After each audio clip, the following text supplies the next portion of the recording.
Where do you get your morals? Steve McFarland, when I first met Steve McFarland, who was a head of the Christian Legal Society, this is about 4 years ago, he asked me that question at a luncheon after we had participated in a debate at Vanderbilt University. And he said, Ron, where do you get your morals? And I said, Steve, what did I do today to make you think that my morals were suspect?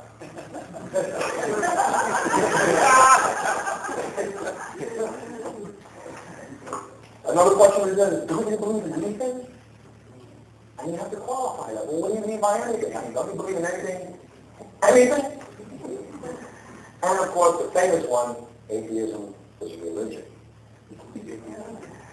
The thing about intellectual morals, just for a second, it's very interesting that you've noticed over the past 2 or 3 years, the federal government has been getting into the habit of issuing guidelines for religious instruction in the public schools, guidelines for religious expression in the workplace. If religious morals are so wonderful and something we should subscribe to, shouldn't the government be issuing guidelines on how atheists should behave in these places? I mean, obviously, if believers are saying this is the word, then why do they need the government to tell them how to behave? Don't you believe in anything? Doesn't matter what you believe in. As long as, number one, it is invisible, number two, it is incomprehensible, and number three, it is irrational. Now, what I mean by that, of course, is that religious folks amongst themselves have reached this unwritten agreement. They are all really quite similar. And in spite of their conflicting fantasies, it's the atheist who is different enough to know good. The more fantastic the claim is, of course, along with your money and political clout, the more acceptable it becomes to the larger religious community. If, on the other hand, you thrive in reality, if you thrive in a reality which to you is more important, and to me is more important, far more awe-inspiring, fascinating, and uplifting than anything man can concoct, you have a character flaw and you have a moral misgiving. You are not to be trusted, and everything negative that has happened in the world is your fault. R.C. Sproul is a theologian who writes for the evangelical community. Let me share to you his arguments on atheism. I'm going to quote this man. The things that are clearly seen are in the created things, namely nature, God. The cumulative effect of this knowledge that is clearly seen is to leave men without excuse. Herein lies the basis of the universal guilt of man.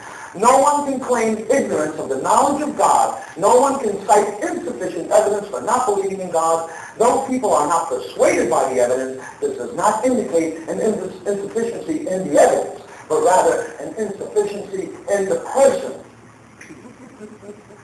Utilizing guilt, blaming you. Man's failure to see this generally and universal revelation of God is not because he lacks eyes or ears or a brain which to think. The problem is not a lack of knowledge or a lack of natural cognitive equipment, but a moral deficiency. Hence, man is at fault for his refusal to submit to the evidence that God, in his mind, plainly provides.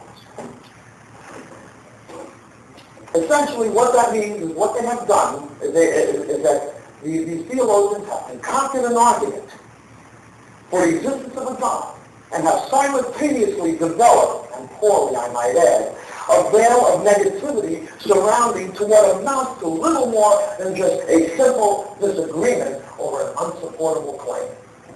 And I might add that simple disagreement is over the virtue of honesty, because we are honest about how we feel about the things, and they are not.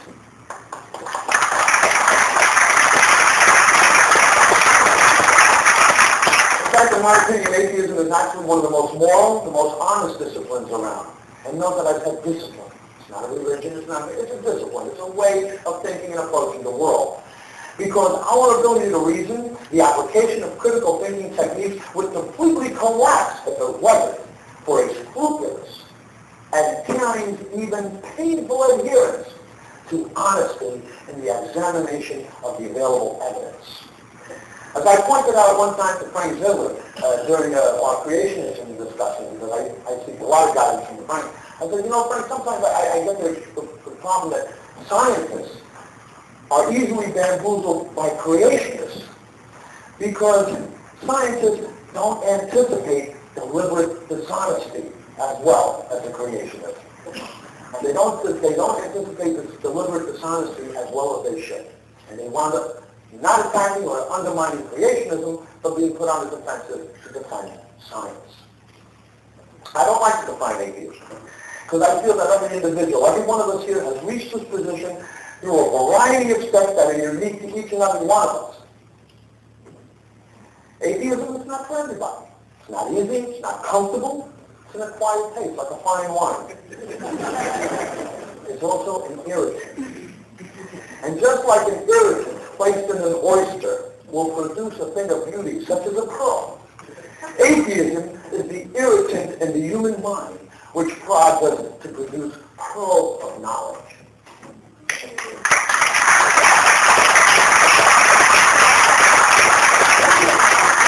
Whereas reported, I'm going to define atheism.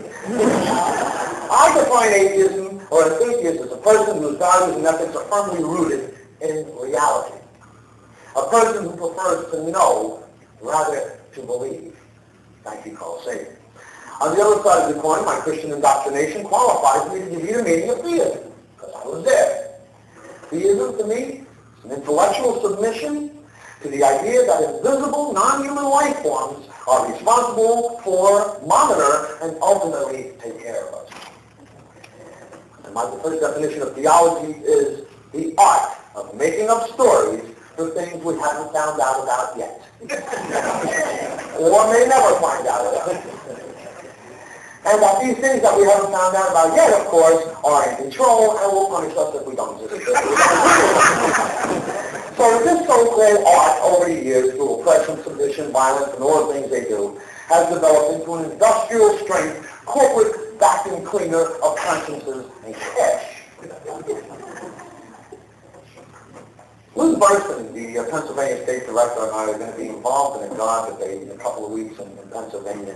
And I've often wondered why, as atheists, we have this obsession with trying to match wits with atheists in God debates. What is the purpose of God debates for us? It doesn't do anything for us.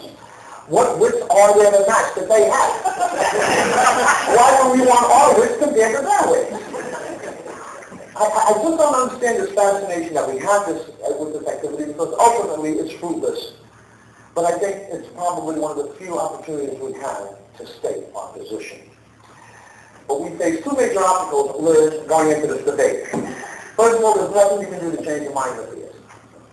So-called God debates always invariably reduced to witnessing contests, and they're staged for the merely amusement of smug Christians who view these things as nothing, who view us really as nothing more as lost sheep who they need to amuse for a while with a God debate.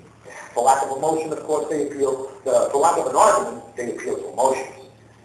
It is simply proven over and over again, each and every Sunday, that emotional appeals can, in fact, stir an audience to have ecstatic, subjective experiences over such things as chanting, visions, and, my favorite, devotion to inanimate wafers.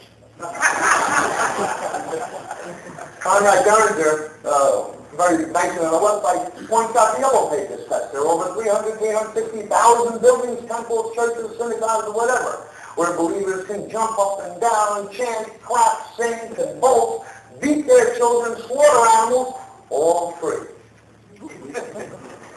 All of this they do because they have a deep and abiding personal relationship with a 2,000-year-old myth. And you expect people like that to listen to reason?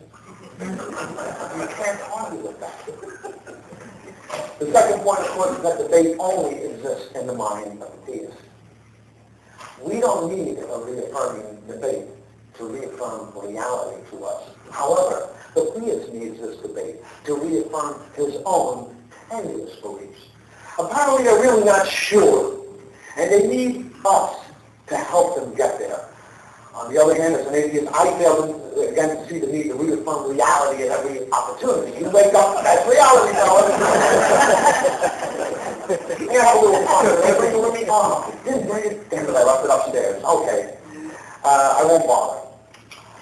It was a great thing. Maybe I'll bring it to the dinner and I'll share with you there. It's just a short little 5-minute thing. It's a book called Science Speaks that I picked up from 1958, put out by the Moving Bible Institute.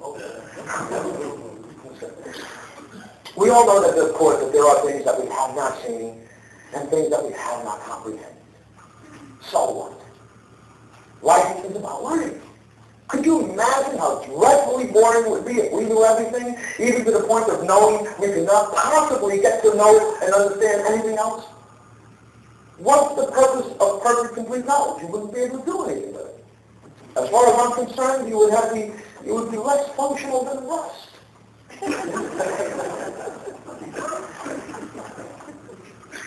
One of my real role models is Richard Feynman, and those who don't know, Richard Feynman is a late theoretical physicist who I guess, put quantum physics into a whole area. And for many people who don't know, he was the man who solved the Challenger explosion, the shuttle Challenger 10 years ago. It was Richard Feynman, with a little rubber washer and a glass of ice water that brought the entire scientific community to their knees. He says that we are standing, and this is the greatest mind since Einstein, he says that we are constantly standing on a threshold of an ever-expanding sphere of ignorance. That admission alone is a major step towards knowledge and wisdom. Let me share with you the other words. Now this goes back to the God debates of another atheist hero, Charles Bradlaugh, a 19th century freethinker and British politician who defied the common practice of taking an oath to a deity as a requirement for public office.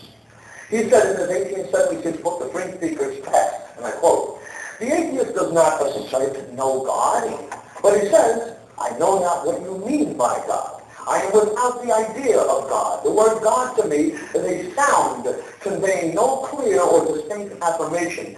I do not deny God, because I cannot deny that of which I have no concept, and the concept of which, by its affirmer, is so imperfect that he is unable to define it for me."